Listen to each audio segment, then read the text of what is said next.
السلام علیکم ورحمۃ اللہ وبرکاتہ۔ بسم اللہ الرحمن الرحیم۔ الحمد للہ رب العالمین والصلاة والسلام علی رسولہ محمد وآلہ واصحابہ اجمعین۔ معزز خواتین و حضرات،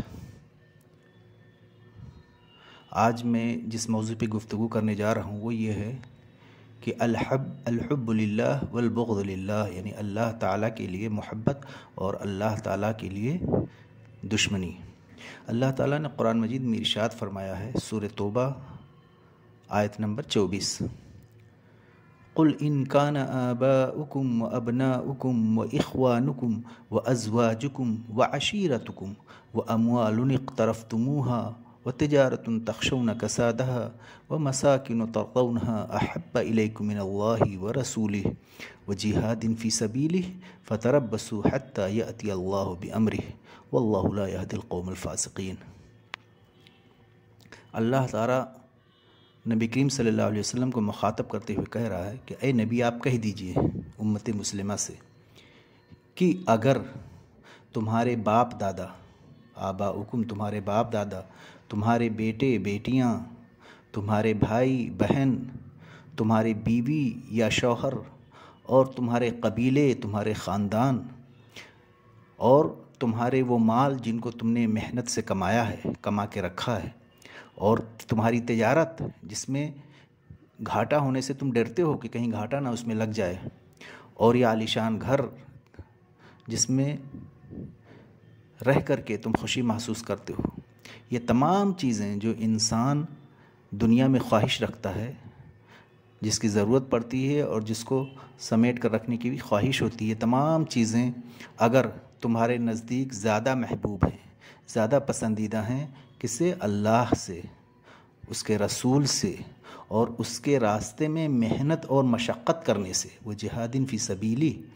یہ ہر طرح کے محنت اور مشقت، جہاد کہتے ہیں ہر چیز کا جو بھی اللہ کے پیغام کو پہنچانے میں جو تکلیف اور مصیبت برداشت کرتا، چاہے وہ میدان جنگ میں ہو یا گھر میں بیٹھ کر کے ہو یا محلے اور قبیلے میں ہو، تو اللہ کے راستے میں محنت اور مشقت، کوششیں، اگر یہ چیزیں جو اوپر بیان کی گئی ہیں یعنی اللہ سے، اللہ کے رسول سے اور اللہ کے راستے میں جہاد سے زیادہ محبوب ہیں، تو تم انتظار کرو، فتربصوا، تم انتظار کرو یہاں تک کہ اللہ تعالیٰ اپنا عذاب لے آئے، اور اللہ تعالیٰ فاسق قوم کو ہدایت بھی دیتا ہے۔ محترم حاضرین، اس میں کتنی بڑی بات کہہ دی گئی ہے۔ انسان اپنے بلڈ ریلیشنز یعنی جو خون کے رشتے ہیں ان سے بہت زیادہ محبت کرتا ہے، ماں سے کرتا، باپ سے کرتا، بھائی بہن، تجارت، مال، گھر، یہ تمام چیزیں کتنی محبت کرتا ہے انسان، لیکن اس سے زیادہ محبت کس سے ہونی چاہیے؟ اللہ سے ہونی چاہیے، اس کے رسول سے ہونی چاہیے، اور اللہ کے پیغام کو پہنچانے میں جو ہم کو محنت، مشقت، مصیبتیں برداشت کرنی ہو اس سے محبت ہونی چاہیے، یعنی ان سے بچنا، ان تمام چیزوں کو انگیز کرنا چاہیے، ان تمام چیزوں سے زیادہ محبت ہونی چاہیے، باقی سارے محبت سیکنڈری ہیں، باقی سارے محبت۔ تو یہ آیت ہم کو ایک لٹمس ٹیسٹ ہے، ایک ہم کو پیرامیٹر دیتی ہے کہ ہم اپنے آپ کا جائزہ لیں، اور اسی سلسلے میں جب ہم حدیث کا مطالعہ کرتے ہیں تو اللہ کے رسول صلی اللہ علیہ وسلم نے فرمایا، ثلاث من کن فیہ وجد بہن حلاوۃ الایمان، صحیح مسلم کی روایت ہے اور صحیح بخاری میں بھی ہے، یعنی متفقن علیہ، کہ 3 خصلتیں ایسی ہیں کہ جس شخص میں وہ ہوں گی وہ ایمان کی لذت اور مٹھاس محسوس کرے گا۔ نمبر 1، من کان اللہ ورسولہ احب الیہ مما سواہ، جس کے نزدیک اللہ اور اس کے رسول کی محبت پوری کائنات سے سب سے زیادہ ہو۔ نمبر 2، ان یحب المرء لا یحب الا اللہ، اور ایک آدمی ان یحب المرء، کسی آدمی سے محبت کرے لیکن وہ صرف اللہ کی خاطر محبت کرتا ہے۔ اور تیسری چیز، وَأَن يَكْرَهَ أَن يَعُودَ فِي الْكُفْرِ بَعْدَ أَنْ قَدَرَ مِنَ اللَّهِ كَمَا يَكْرَهُ، کہ وہ دوبارہ کفر میں لوٹنے کو اسی طرح برا سمجھے جیسے آگ میں ڈالے جانے کو برا سمجھتا ہے۔ تو اس میں یہ چیز بیان کی گئی کہ کسی بھی شخص سے محبت صرف اللہ کی خاطر ہو، اللہ کا پیغام پہنچانے کے لیے۔ محترم حاضرین، آج محبت کا استعمال بہت ساری چیزوں میں کیا جاتا ہے، خاص طور سے بچوں کے اندر، نوجوان کے اندر 13 سے 18 سال کا عمر جو ہوتا ہے، جو عنفوان شباب کا ہوتا ہے، جب ہارمونز چینج ہو رہے ہوتے ہیں، ہارمونز میں تبدیلی واقع ہوتی ہے، تو اس میں ایک دوسرے کی طرف اٹریکشن بڑھتا ہے، کشش بڑھتی ہے۔ لیکن اس وقت بھی ہم کو اسلامی تربیت کی ضرورت ہے، ہماری اپنے بچوں کی، ہر چیز کی، کہ محبت صرف اللہ کی خاطر ہونی چاہیے۔ پسند کرنا الگ چیز ہے، لیکن محبت اللہ کی خاطر۔ جب ہمارا یہ ایمان مضبوط ہو جائے گا تو ہم کو ہمارے بچوں کو کوئی چیز گمراہ نہیں کر سکتی۔ الحب للہ والبغض للہ، یعنی اللہ تعالیٰ کے لیے محبت اور اللہ تعالیٰ کے لیے ناپسندیدگی۔ ایک اور حدیث میں ہے کہ 7 قسم کے ایسے لوگ ہیں کہ اللہ تعالیٰ انہیں قیامت کے دن سایہ دے گا اور عرش میں جگہ دے گا، جبکہ اس کے سائے کے علاوہ کوئی دوسرا سایہ نہیں ہوگا۔ ان 7 میں سے ایک وہ بھی ہے جو ایک دوسرے سے صرف اللہ کے لیے محبت کرتے ہیں، یعنی رجلان تحابا فی اللہ اجتمع علیہ وتفرقا علیہ، 2 شخص جنہوں نے ایک دوسرے سے محبت کی اللہ کی خاطر، اس پہ باہم جمع ہوئی اور اسی پر ایک دوسرے سے جدا ہوتے ہیں۔ تو محترم حاضرین، خواتین و حضرات، یہ بہت ضروری ہے،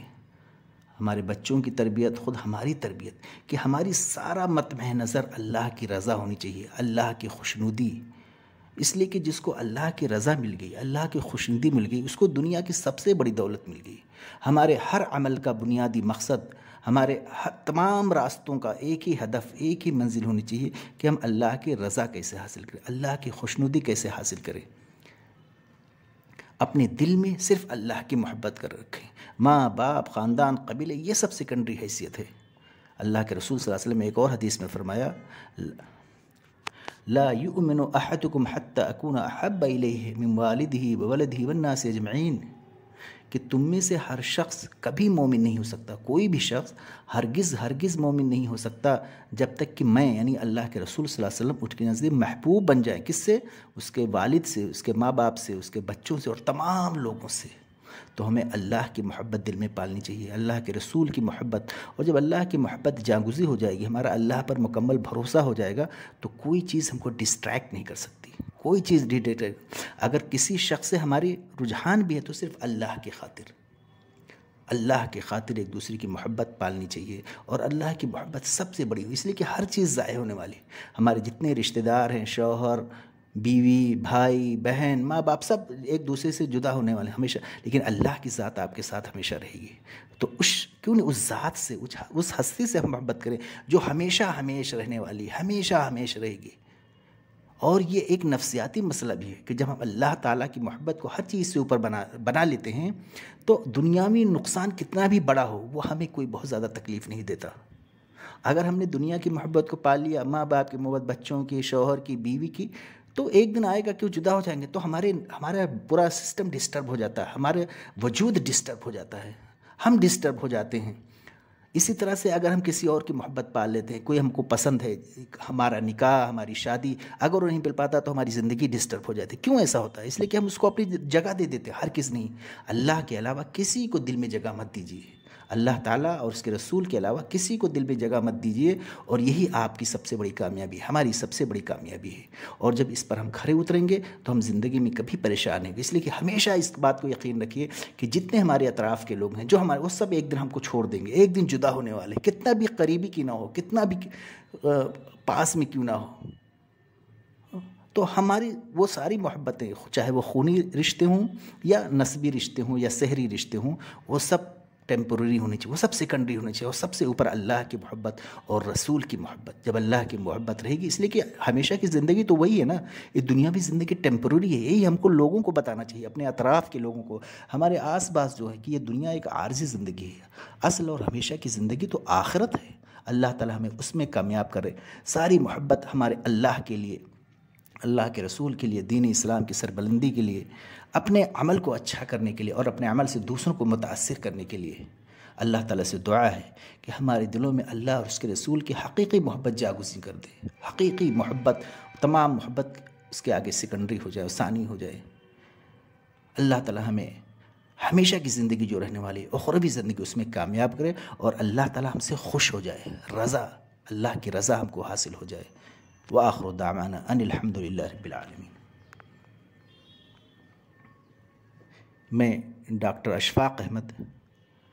ہوں اور یہاں پہ حیدرآباد میں ایک central government institutes national institute of Indian medical heritage میں بطور ریسرچ آفیسر ایک یونانی محقق کے طور پہ کام کر رہا ہوں۔ جزاکم اللہ خیر۔